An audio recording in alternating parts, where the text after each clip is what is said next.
تازہ ترین ویڈیوز کے لیے چینل کو سبسکرائب کر کے بیل آئیکن اور آل نوٹیفیکیشن پر کلک کریں تاکہ آپ کو ملے ہر خبر سب سے پہلے۔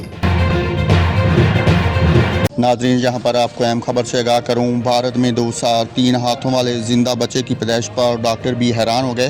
تفصیلات کے مطابق 28 مارچ کو رتلام مدھیہ پردیش میں پیدا ہونے والے بچے اب بھی اسپتال میں ڈاکٹر کی زیر نگرانی ہیں۔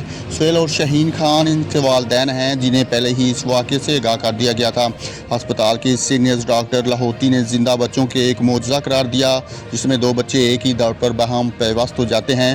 دونوں سروں کے درمیان ایک اور ہاتھ بھی ہو گیا ہے، تاہم اس وقت ڈاکٹروں نے کسی بھی قسم کی سرجری یا آپریشن سے انکار کر دیا۔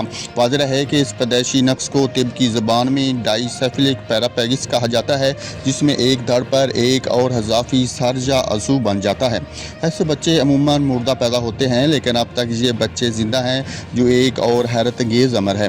ناظرین، آپ کو بھارت سے آگاہ کیا ہے، بھارت میں 2 سال 3 ہاتھوں والے زندہ بچے کی پیدائش ہوئی ہے، جس پر ڈاکٹر بھی حیران ہیں۔